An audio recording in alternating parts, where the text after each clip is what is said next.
All right, happy Friday, Rise and SKOL to everybody out there. I hope everybody has a wonderful weekend. You're kicking it off right. This episode brought to you by Brewpub Pizza.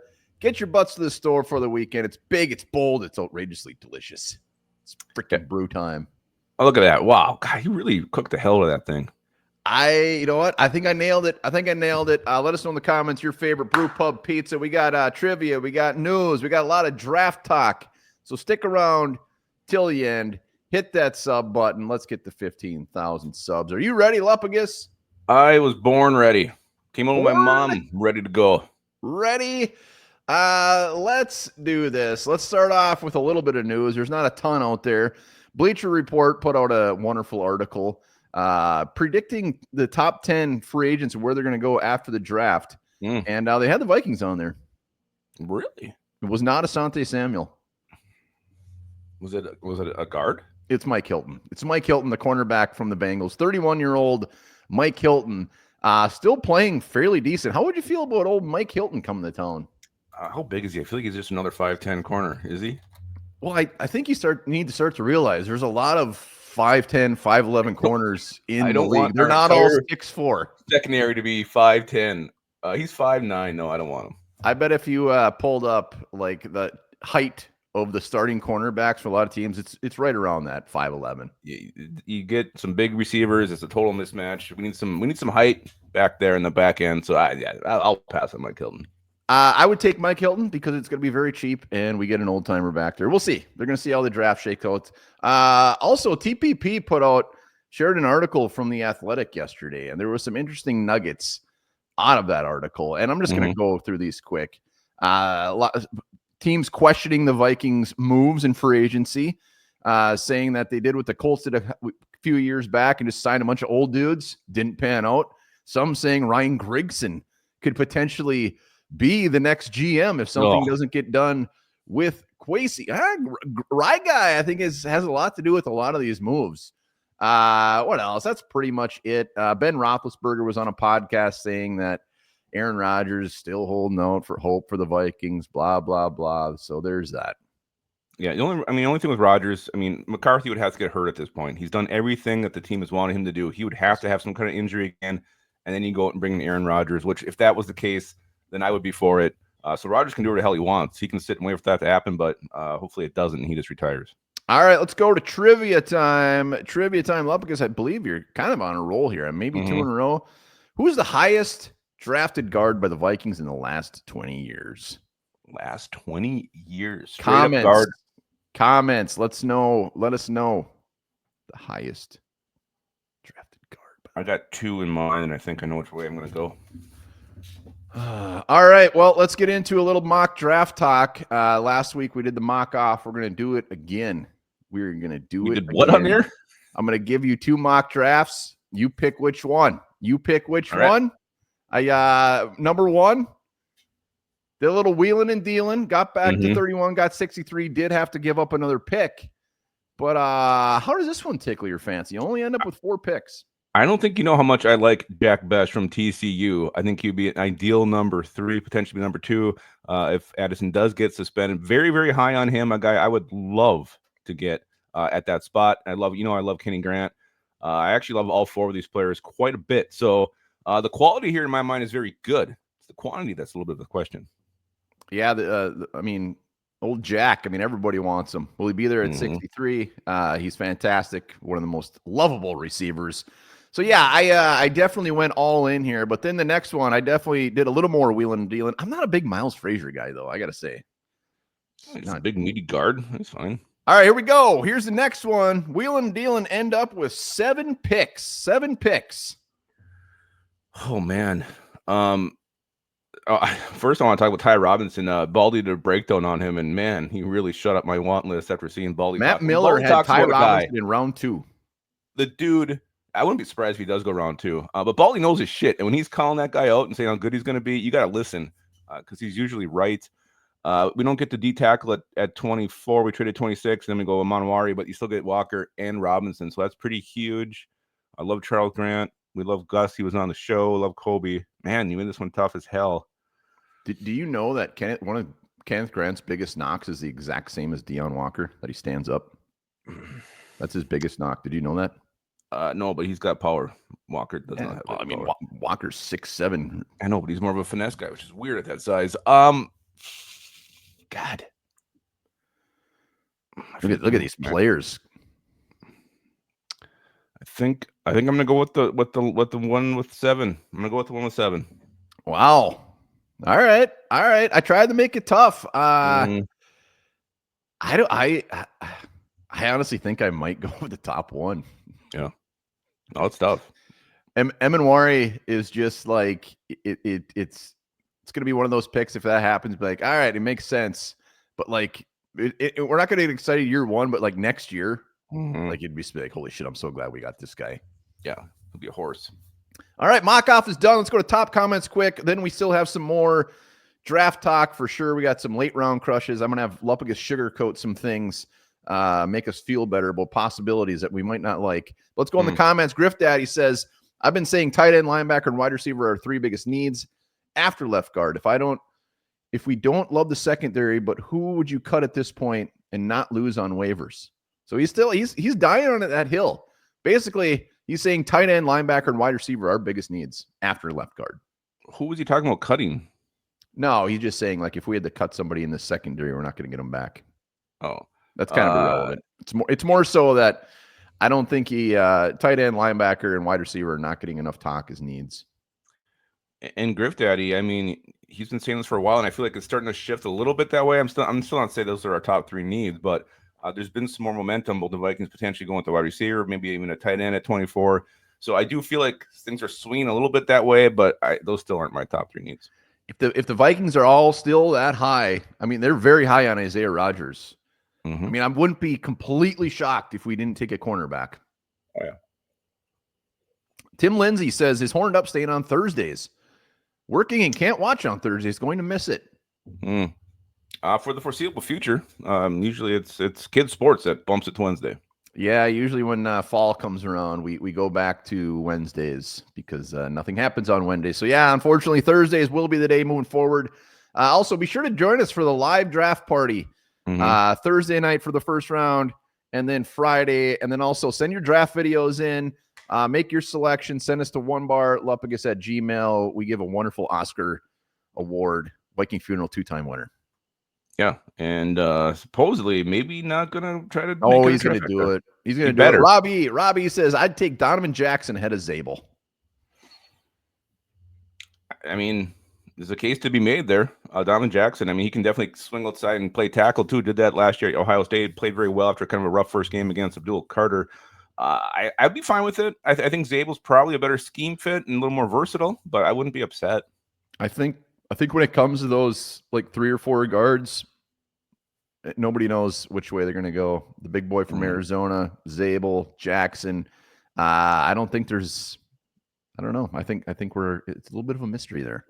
It's a mystery. I love Expect the unexpected. How do you like them apples? That was really good. Really deep. Thank you. Ben Mark says, where's the draft party? I kind of just answered that one. So join us live. We'll be live, giveaways, all sorts of stuff. And then he also says, why is everyone saying trade back? We hit free agency so hard. Less needs. The best safety is there. You take them. Don't trade a chance for a potential star because you want more picks. And he is saying exactly the right thing. But what is Daniel Jeremiah said about a month and a half ago, and other draft analysts said the same players are going to be there 20 to 50 value wise. There isn't that one absolute stud or answer, and that's kind of been the thing with this draft, and that's why you trade back, because the value of who you're selecting will be very similar to what you get at 24. That's not true. I mean, position wise, Emanwari is the same as a Makuba. I'm just saying, I'm position-wise. That's like my example. Or a corner or a guard. I mean, all those needs you have, you're going to a similar player, either from 20 to 50. So you're saying Emanwari is the same as Makuba? I'm saying value-wise, it's very, very similar. I think like maybe certain positions, but like there's definitely some star power that could be there at 24. Barron could be there at 24. Emanwari could definitely be there at 24. Gray Zabel is better than Tate Ratledge. That's what we think now, but we don't know.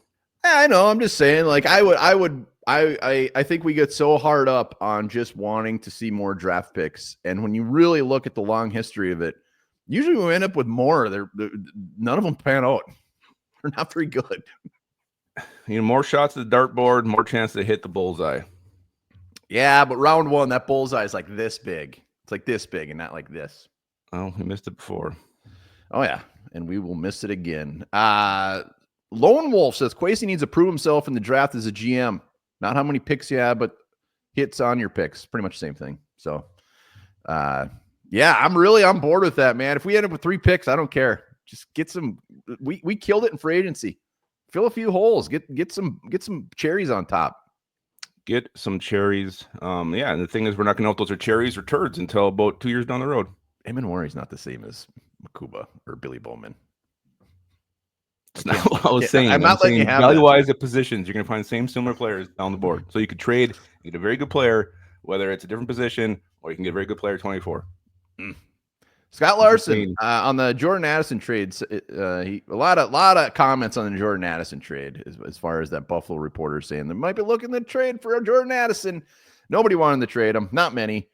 But Scott Larson does bring up a great point. He says, question is, will the Vikings want to pay him with a big contract? And like I said in that video, it's like, maybe next year at this time, the Vikings look to trade him because they're not going to pay him.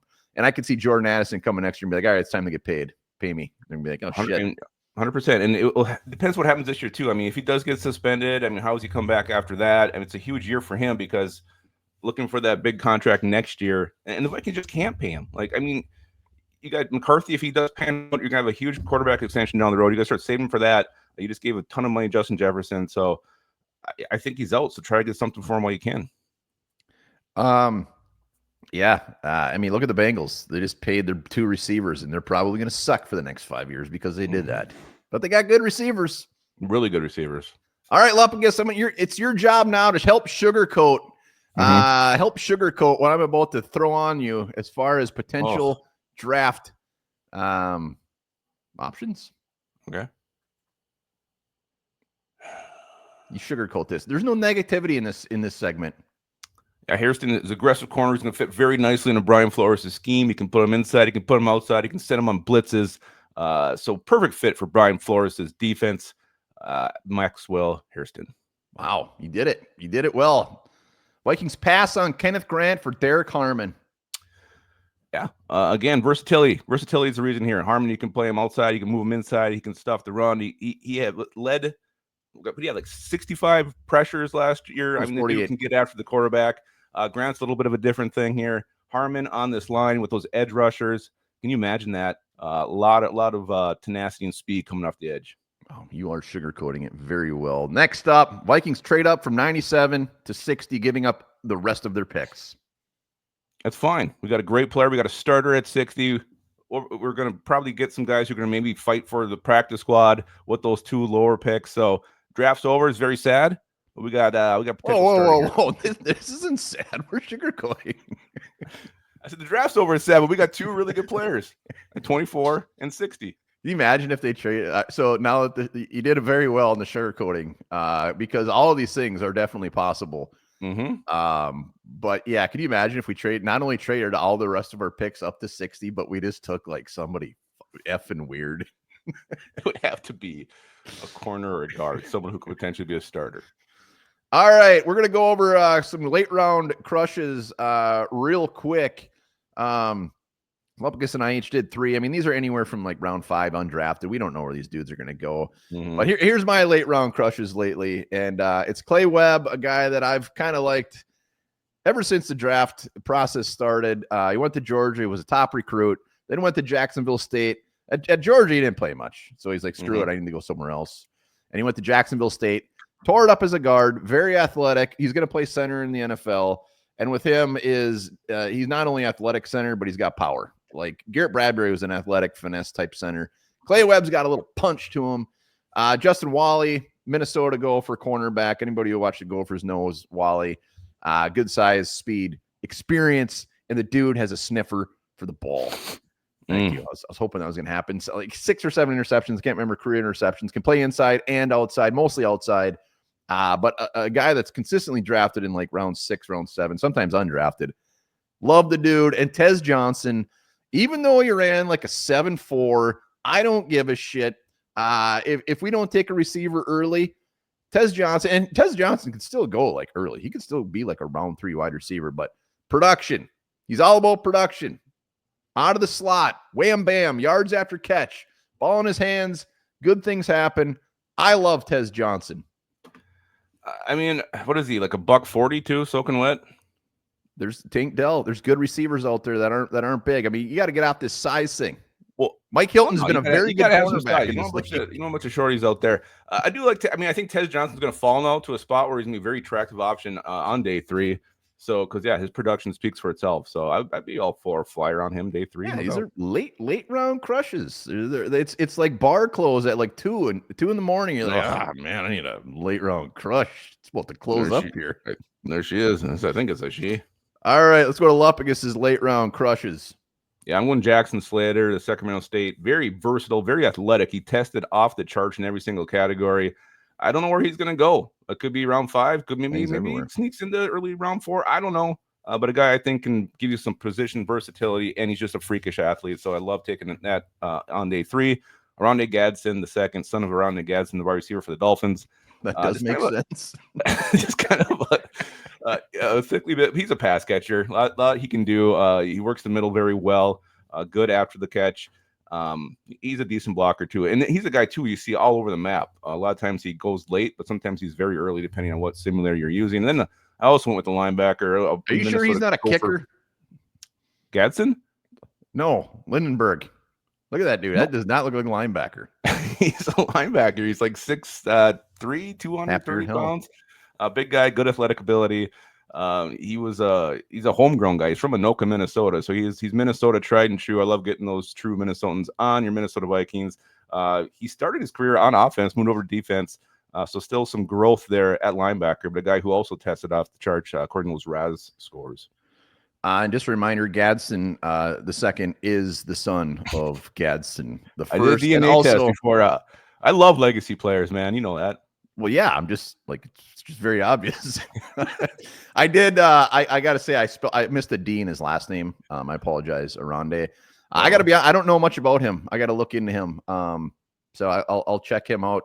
But yeah, those are our late round draft crushes. Let us know yours in the comments. But let's go back.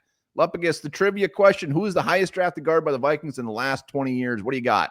Yeah, so 20 years is the clue here, is the key, and he just sneaks in because he was a second-round pick in 2005. I'm going Marcus Johnson. Pick 49, Marcus Johnson. You nailed it. Did not pan out. But he wanted the Nuge.